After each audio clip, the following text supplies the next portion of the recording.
on, guys? Good evening, good afternoon, or I guess technically, depending on where you are in the world, good morning. Welcome back to United View. Hope everyone is doing very well. Having a good, Monday afternoon, evening. How is everybody doing? I can see people already in the chat, regulars, members as well. Oh, actually, before I even get into all the pleasantries and all that, straight away, earlier, I imagine just when the stream was set up as well, PJ Daly, welcome to the UV Members Club, an early viewer coming in, early settler, and the latest member as well. So welcome to PJ Daly. Remember, you can join the UV Members Club. Links in the video description. It's also the pinned comment in the live chat. We're going to have a clip from the UV exclusive Raw coming up in this evening's show. In addition to that, today I was actually with Josh and UV HQ, and we were going through some members' emojis. All I can say is, the OWEN siren is very close to happening. The only problem is, and thank you, PJ Jelly says thanks, Owen, thank you. The only problem is we have discovered something when it comes to the memberships, that you only have a limited amount of emojis you can add. You have to hit like a certain number of members before you add more in. So I think we're like 20 members away or something like that before we get more emojis in. So we're going to either have to cut some, or maybe more people. I don't know. But certainly get bang for your buck. You get your badges, your emojis, your exclusive members only content as well, and plenty more perks are being worked on, actually. Teaser, I know. Anyway, I hope everyone's doing good.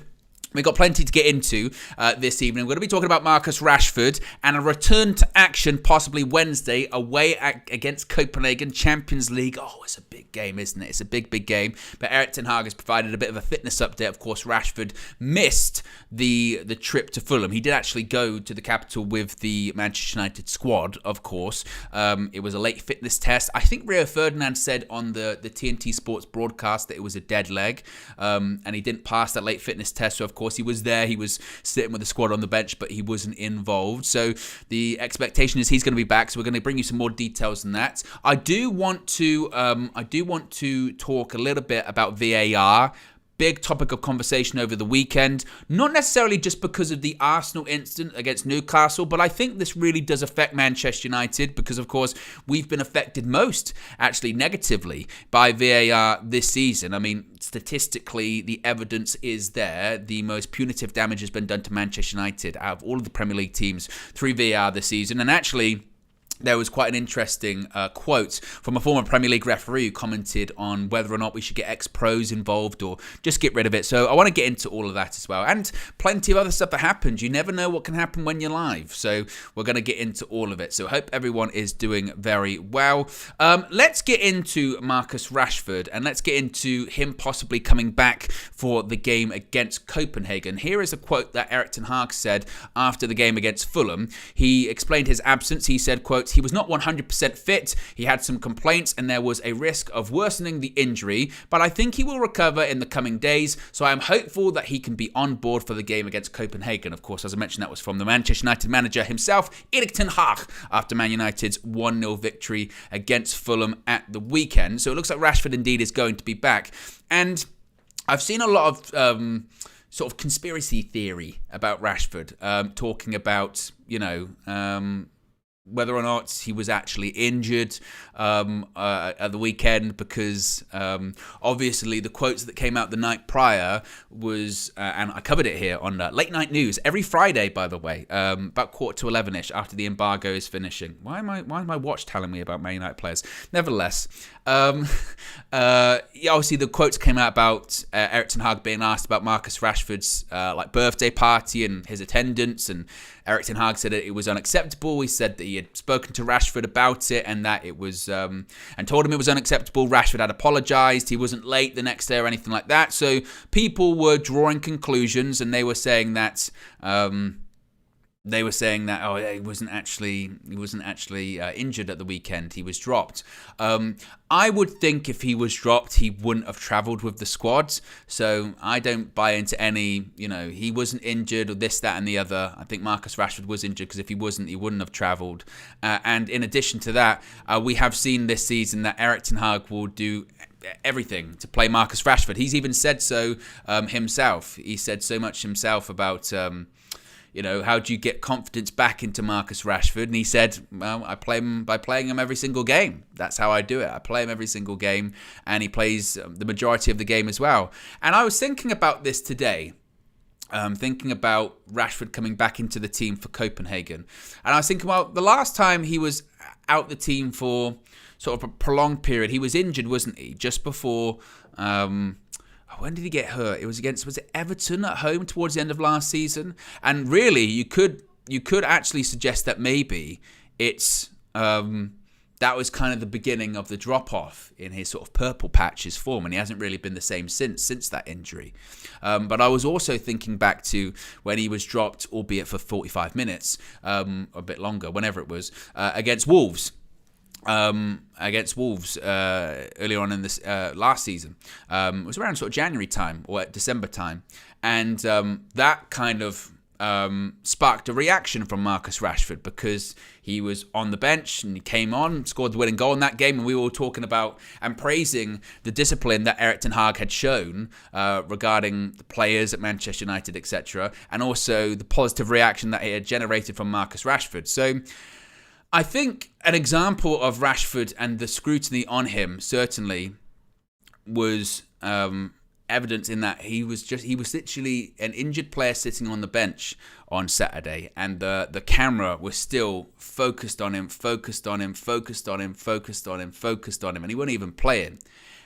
So even whilst he was out the team, he wasn't necessarily out of the spotlight.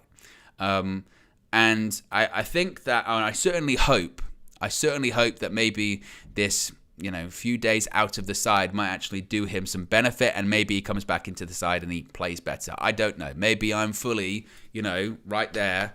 Maybe I'm fully on the hopium when it comes to Marcus Rashford. No doubt about it. He has been awful this season. Absolutely awful in this season when it comes to his form. He's been nowhere near his form of last season. I do think this has been coming with Rashford, in fairness. I think that if you look at the tail end of last season, as I mentioned, once he got injured, I think, was it against Everton? Was it in Europa League?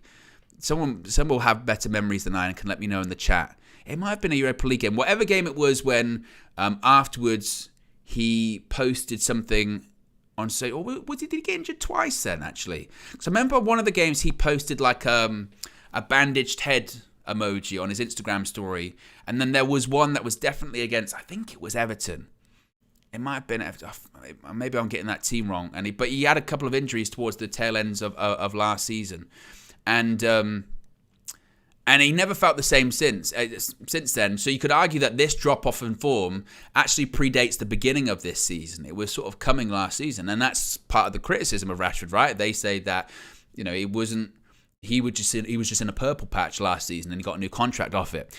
Either way, look, we've got to hope that he gets back to somewhere near, not even necessarily that form, just whatever his baseline is. Because I would say at the moment he's just even below what the baseline level is of Rashford. I think his body language has looked so off this season and looks so, I don't say disinterested, but again, sluggish, frustrated. I don't know the best word to describe it, but he's looked like that all through this season.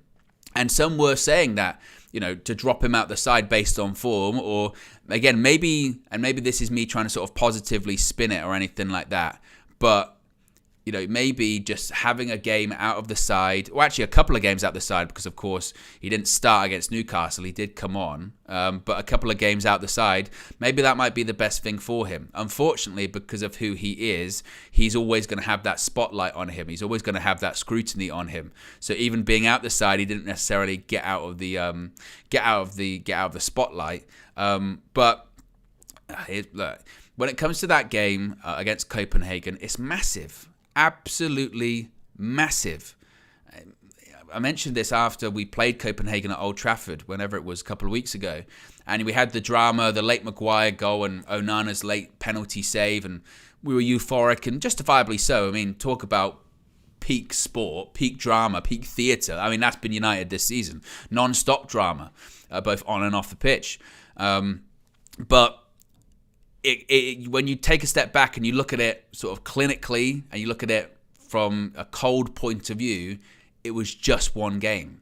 just one game, one match. And if we go to Copenhagen on Wednesday and we stink the place up and we get overawed by the atmosphere and we don't handle it well and we don't take our chances and play how we've played the majority of this season and we lose, then all of that drama that happens at Old Trafford is for nothing, because we have to be near enough perfect for the remainder of our Champions League campaign. I mean, for me, it's got to be 10 points to get through. I know some people have said there's a possibility of going through with 9, but I wouldn't want to risk it. I say you have to get 10 points. And the way that's looking like is win against Copenhagen, win against Galatasaray away, and then you go into that final game, which is just the small task of Bayern Munich at home, and you're saying you have to get minimum a point. Now, we might be fortunate by that point that Bayern could be already have qualified, and their focus isn't even on that match at that point. I don't know. But the point being is that we've got to do something that we haven't really done this season in Europe, but I guess just in general, and that's put a run of wins together and somehow string some wins together, get some momentum going. That's what United really desperately need to, is momentum, and we just don't have it. But again, the hope is with Rashford back on Wednesday that, and you could say, it's delusional optimism, Owen, or it's delusional hope. I wouldn't say optimistic. I'm not optimistic that Rashford will come in and suddenly it's the old Marcus Rashford. It's Marcus Rashford of sort of November to February of last year. I don't know if he'll get back to that. I hope so, and I think that's what you've almost got to have the mindset of a little bit at the moment too. Of being like, I hope he gets back to it, because at the same time, like, he is here, right? He is a Manchester United player for the foreseeable future. Whether you rate Marcus Rashford or not, whether you think he deserved the new contract or not, whatever your opinions are of him, Marcus Rashford is not going anywhere. He signed, what was it, a 5-year contract? He's not going anywhere. It's more chance of Erik ten Hag leaving than Marcus Rashford, which is unfortunate, some would say, and player power, but that's just the cold hard facts of what it is. So the hope is that, again, he can get back to his form. I don't know whether or not I totally buy that he will. I do think that Erik ten Hag needs to be a bit more, cold and callous with him, and that it shouldn't just be because he was injured that he doesn't feature in the starting 11. For me, it should be based upon form as well. If you're not playing good enough, which he hasn't been this season, then nobody's big enough to be dropped. Same with Rashford, same with Bruno, same with whoever. List the players. But he's not going anywhere anytime soon. He's not. Let's take a couple of look at some of the super chats here as well. I've got a few in. Red Baron says, going to talk about our players and social media. Look, it's been a crazy day, hasn't it? that's all I could say. I don't get involved with all that kind of stuff, right?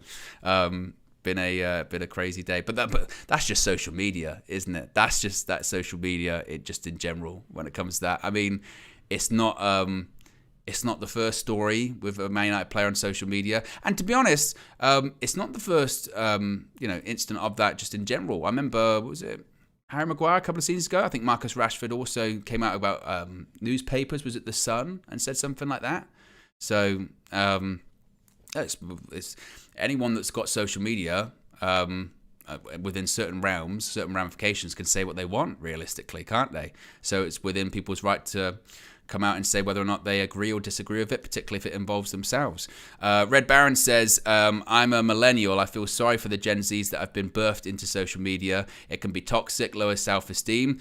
I don't think when it comes to like social media and stuff like that, I mean, and this is just talking about it from my point of view, I can't even imagine what it's like for, professional athletes, celebrities, just people that are well known on social media. It must be. I can understand why they almost get people to run it for them or whatever, because like one peek under that rock and the monster comes out at you. It's crazy. It would.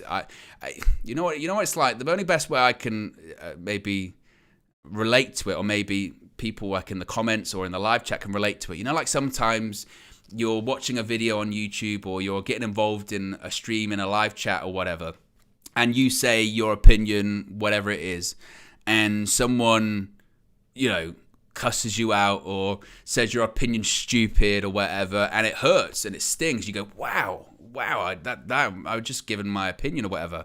Imagine that times, I don't know, infinitely. If you were like a professional football player at a high level, it must be just incredible, absolutely incredible. And that's why I always say, for instance, like the Harry Maguire stuff. That's why I think it always should be kept to football. I remember when Harry Maguire, he had a bomb threat at his house, so called that in. Like that is over football. I mean, I'm like a lot of people thought Harry Maguire should have left in the summer. I don't think he's good enough to be a Man United player. I think we need to move on and all that kind of stuff. Totally get that. But I mean, where he lives, where his kids are you kidding me? Like, it's just, I just will never be able to wrap my head around that. I'll never be able to, and I don't actually really want to wrap my head around that and get into people's minds when it comes to that. Because it must just be unbelievable. I mean, really, it must just be absolutely unbelievable when you think about it. So, but that's social media. And I do think, the players have the right to defend themselves against it. And I don't think we should be surprised when they do either. Because at the end of the day, they are only human, That's just, again, that's my thoughts on that. And that's just in general. That's not related to really any incident or anything like that. So Marcus Rashford, seemingly going to be back in time for the Copenhagen game on Wednesday. As far as whether or not I think we'll get the job done, I do. I do think we'll get the job done on Wednesday. I mentioned it in the full view yesterday. I think it's going to be similar to... I mean, to be honest, it's going to be similar to the game at Old Trafford, similar to the game against Fulham, similar really to any game we've won this season, I think, which is that it's not going to be pretty. It's not going to be straightforward as well. If we win, my gut instinct that it's probably going to be by like a goal or something like that. So, 1-0, 2-1, something like that. I don't see it being comprehensive or straightforward or anything like that.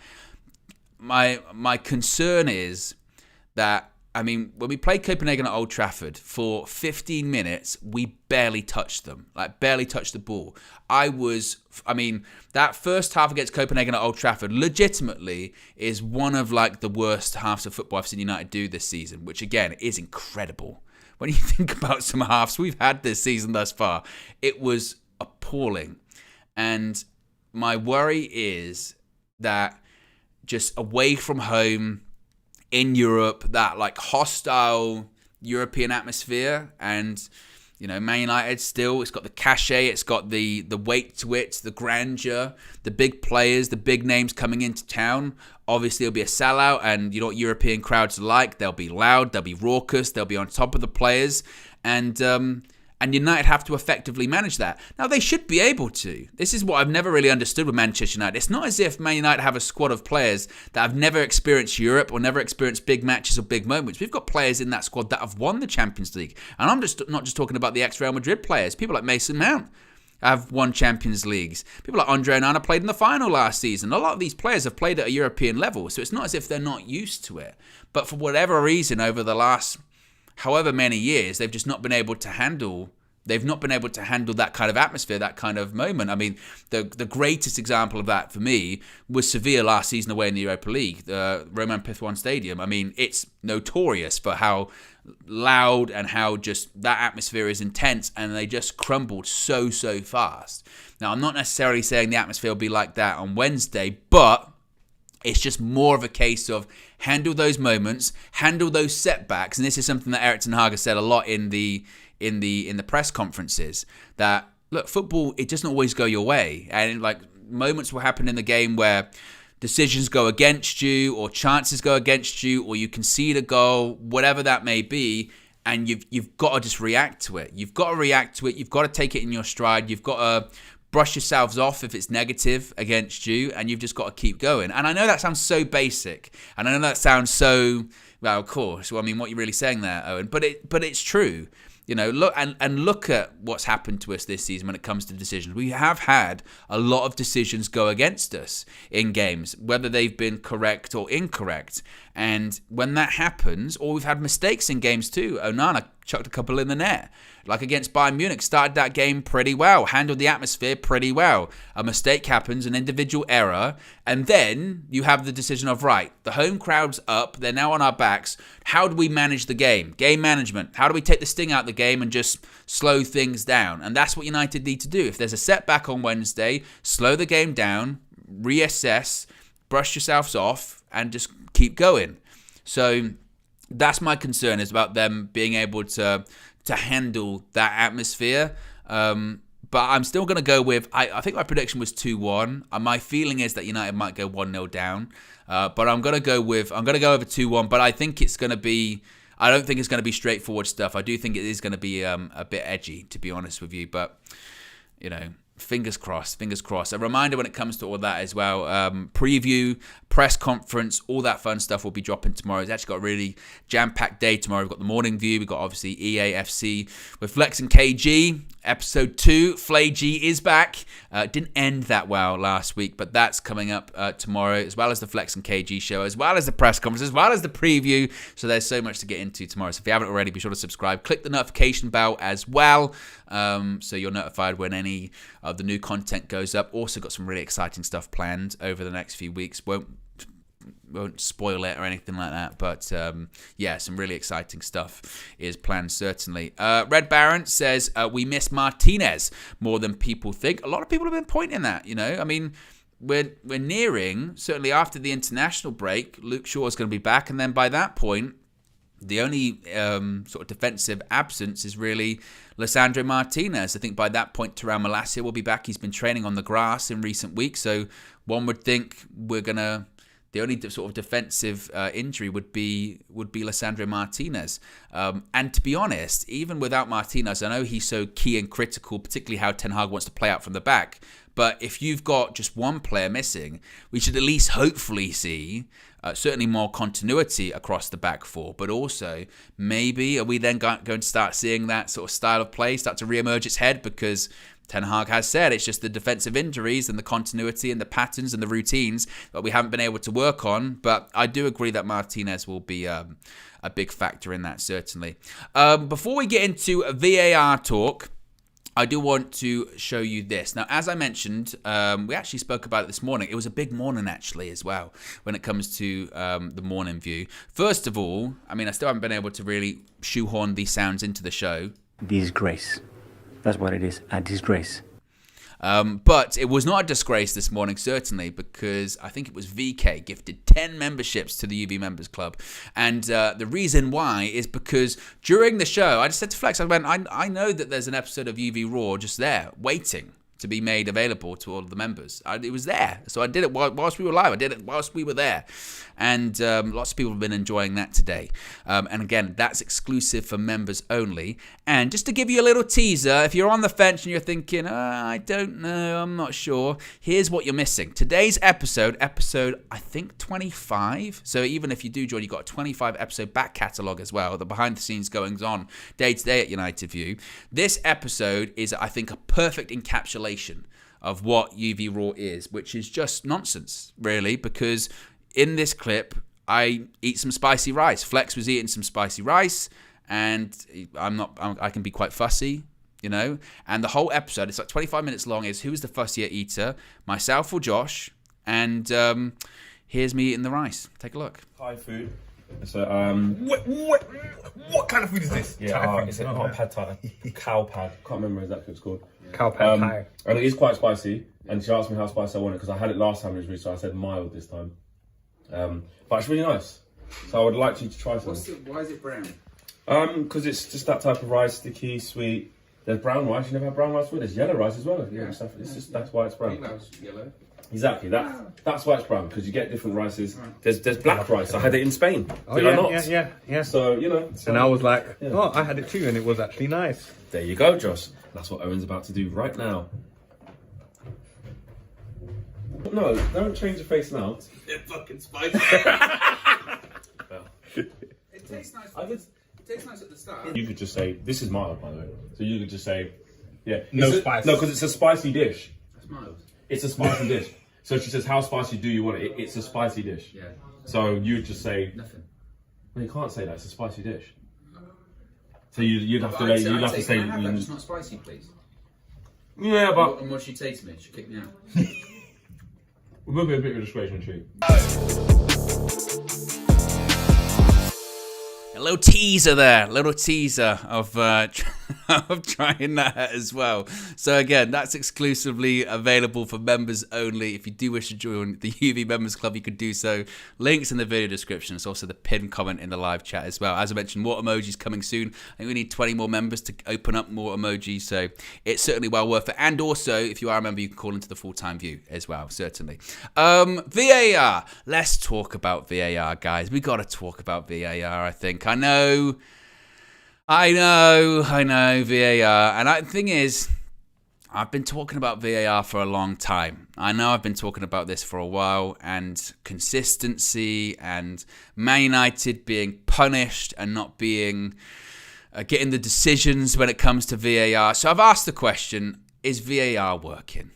And actually, that's a poll, isn't it? That's a poll. Let me put this in the chat right now. And let's try and take our Man United hats off, okay? I'm not sure how you take off a hat like that. But let's take our Man United hats off and, just in general, okay?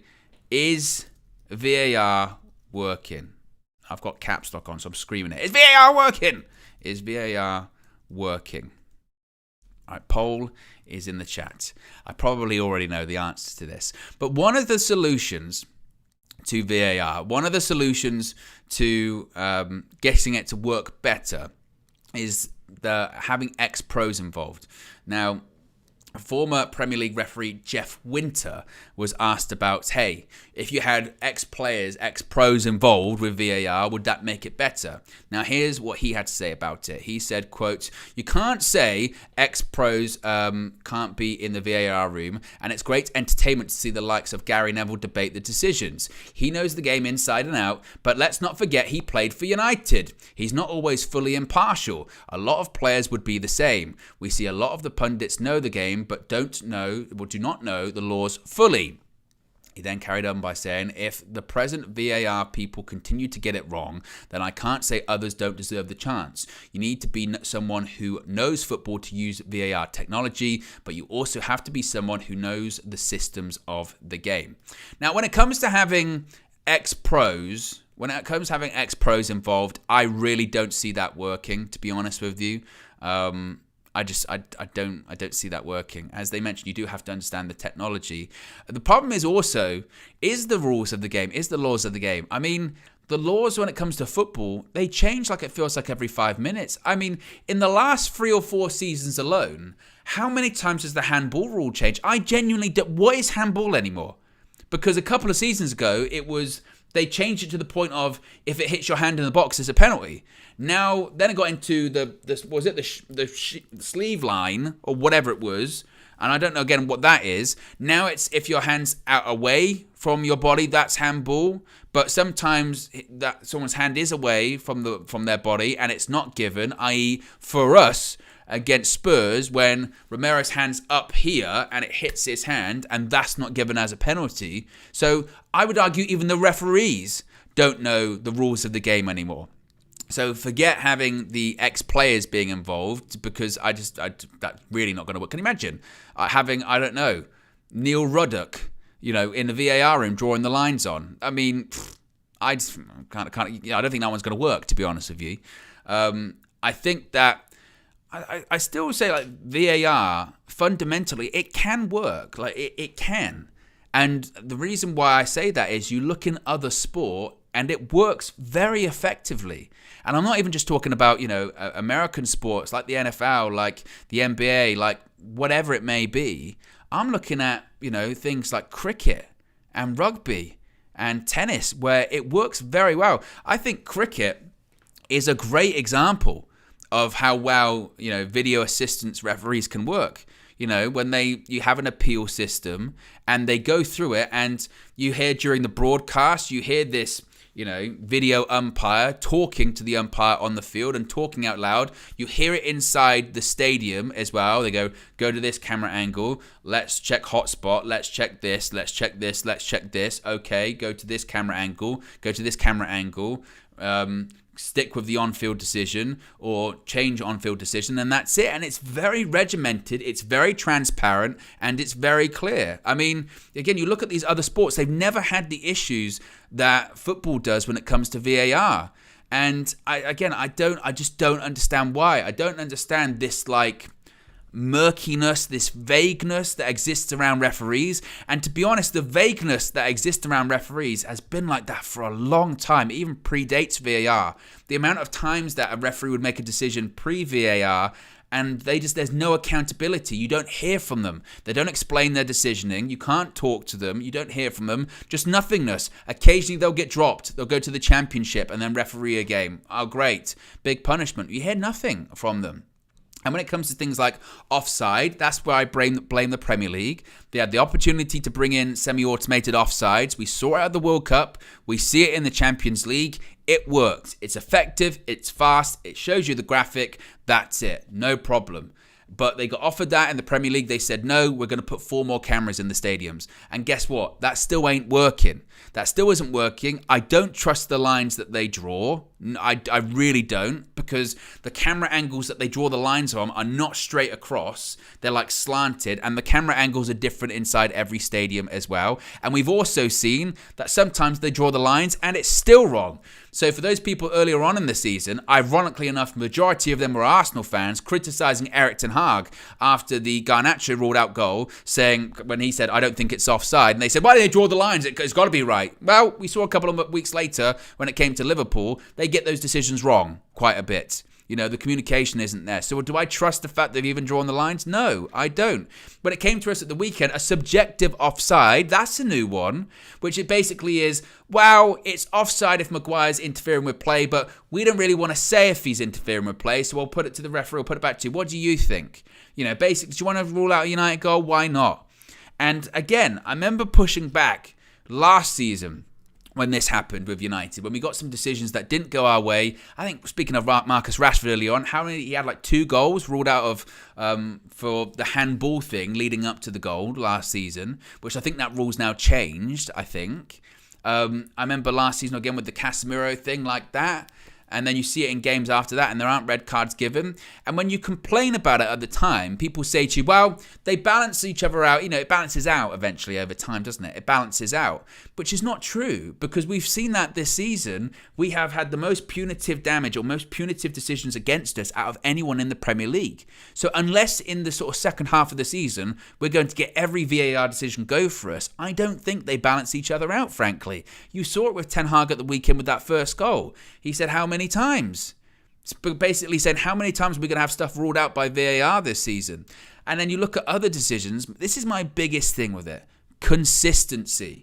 If you want to label something as a foul, as a penalty, as a red card, and then just across the board, that's what it is. I don't think any United fan or any football fan realistically would have a problem with that if there was consistency across the board. Now, look, I understand not everyone's perfect and you can't get complete every single time it's this. I understand that.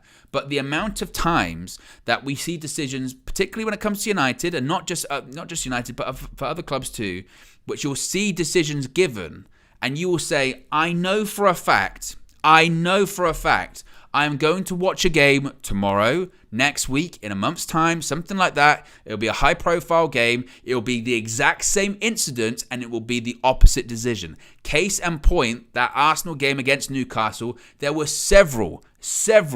Obviously, the biggest one was the ball out of play. They said it wasn't because there wasn't any clear evidence that it was out of play. I look at that and I say, actually, well, Rasmus Højlund's disallowed goal against Brighton, that one looked more in than that. And also, the precedent's been set when it comes to the ball being in or out of play. When it looks like it's out, it happened at the World Cup. Japan versus Germany. What happened? Everyone, myself, said at the time, because I'd never seen anything like it, where the ball's out. To my eye, the ball is out. It must be out. And then they show you, they go, no, basic physics. If it's out, it's a sphere. It hangs over. It's in play. And it was an education point for everyone. I think for a lot of people, they went, oh, okay, right, that. So you know, you tell your brain there, when it looks like it's out, it's actually not out. No problem. Okay, get that. So when it happens to us against Brighton, that ball is not out of play. It's not.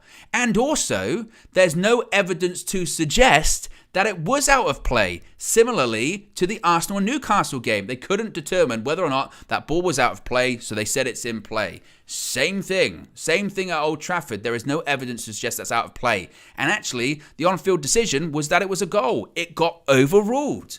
So what's the difference between that? I'll point to the Arsenal-Newcastle game again. How many set pieces did we see, ball in the box, and people tugging on the shirts, people going down? No penalty. We all said this during the Manchester derby. Everyone said that penalty that was given for Man City, the foul on Rodri by Højlund, that's soft. And the reason it's soft is because you will see it in every single game, and you will 99% of the time not see it given. Again, I don't think anyone has a problem if you're going to say that's a penalty and then every single time that happens, or at least the vast majority of the time you say that's a penalty and it'll be given as a penalty, then I don't think people will have a problem. But it's just the randomness of it. And this is meant to be a tool that prevents... Feel like... am I back? Am I back? I feel like I cut out there for a second. Virgin Media. I'm telling you, Virgin Media. Back.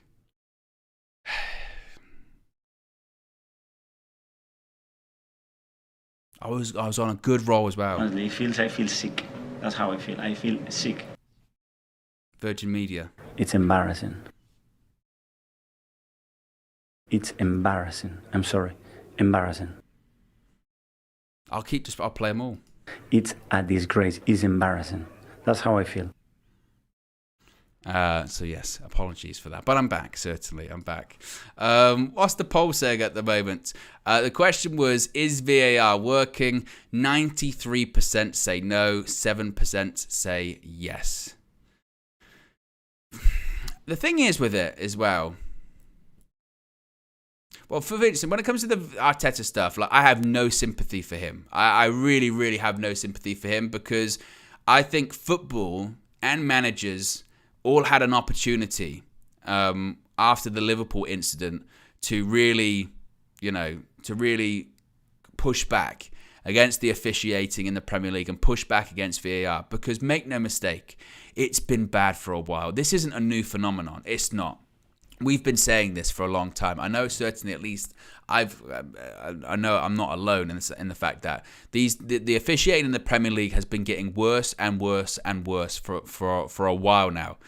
And after that Liverpool incident where they had a goal that VAR knew was a goal and it still wasn't given because of miscommunication, I think then the Premier League and all of these managers had a chance to really make an effective change when it comes to officiating in the Premier League. And you had people like Mikel Arteta at the time say, look, mistakes happen, you got to support the officials. And now, a month later, he's saying it's he's saying it's a disgrace. It's embarrassing. That's how I feel. That's what he's saying. So what you're really saying, Mikel, is that it's a disgrace and it's embarrassing if it happens to you. And in reality as well, if there's anyone that could complain about it this season, it would be Manchester United and Erik ten Hag, because they've had the most punitive decisions against them. All right? And football, I know we don't like to hear it because it's an Ole Gunnar Solskjaerism. Fine margins, we've had quite a few fine margins go against us as well. But Erik ten Hag hasn't said that, And on top of that, if Erik ten Hag came out after the game and said something, even close to what Mikel Arteta said after the game, he would be, we would be talking about months-long coverage of how this guy has snapped, how he's this, how he's that, how he's the other. Graham Souness was doing it the other day as well, and this is why I say I think as United fans we need to be careful. We need to be careful with agreeing with the media and jumping in with what the media is saying about our manager and certain players, because you've got people like Graham Souness coming out and talking about his Dutch accent and his suits once again. You've got the likes of, Gabby Agbonlahor and Jamie O'Hara and all of these guys jumping on and piling in because, Tim Sherwood's another one. A lot of them because their career was absolutely dominated by Manchester United, and it's like some kind of, therapy for them to completely slag us off whenever we lose football matches. But at the same time, that's why we've got to be careful of not, piling in with them, because all they care about is seeing Manchester United fail. So all they care about is seeing Erik ten Hag or the drama, the circus at Manchester United just continue. And make no mistake, look, it continues without the media, but we shouldn't just jump in with them. I mentioned it the other day, I think it was this morning, with that thing from BBC Radio 5 Live. They were talking about how great Unai Emery is doing. Unai Emery, and he's got 22 wins in his first however many games in the Premier League. And they pointed out that Pep Guardiola's got 20 and Jurgen Klopp had 16. And they didn't actually mention out that, Erik ten Hag got 20. They just left him off that list, because that would imply that maybe he's done an all right job thus far. And he did a good job last season too. And that's the thing with statistics too. Statistics, they can be manipulated and twisted to make any point that you want to. And there are statistics that are for and against Erik ten Hag this season too. Some of them are damning statistics. Worst start to a season in 61 years. Some results that we had held since like the 70s and 80s going away as well. So it's not as if it's all, sunshine and flowers at Man United. It's not. But at the same time, you can then point to, but he's the joint fastest manager to 50 wins. And he won our first trophy in 6 years last season. And, you can keep going, right? So that's why I say be careful. That's why I say be careful when it comes to the media. Be careful when it comes to, social media as well, because there's narratives. There's narratives out there. And, I'm not saying you can't, think that the manager, shouldn't be doing better, or the manager, should go or anything like that. It's not the opinion that I agree with or anything like that. But, the media, I hate the word agenda. I really, really, really do hate the word agenda, because it's so overused. Like you say, I don't think he's playing that well. You've got an agenda against him. You're going, well, no. But you do see it by certainly certain pundits in the media against Man United and against like the manager or anything like that. It can be constant. It can be constant. So you've got to be, like I said, got to be very, very, very careful, certainly, with all of that. Let's see what some people in the comments are saying as well. Aaron Walker says, hated, adored, never ignored. Absolutely as well. What else are people saying here? United Relay says it suits the narrative because, as Mourinho once said, it helps sell the papers. Well, I believe, I forget the guy's name. It's when Sunday Supplement used to be a thing on Sky Sports. And for those that don't know that show, basically they used to just get like a load of journalists in. It was actually a really good show. And they used to talk about, the papers and the headlines and all this kind of stuff around a little table. And I think it was... where was he from? I can't remember which paper he was from. But it's a clip, and it still continues to this day to go around on social media. And he basically said, you will never starve for talking about Manchester United. You'll never starve for talking about Manchester United. Put Manchester United in your titles, or put Manchester United on the back page of your paper, and it will sell more. It will get more clicks than any other club. And that's why you see it. I mean, the amount of times I've seen during this past summer alone, but you still see it now, ex-Man United target. Not even ex-Man United player, ex-Man United target. And a lot of the times we were never in for him.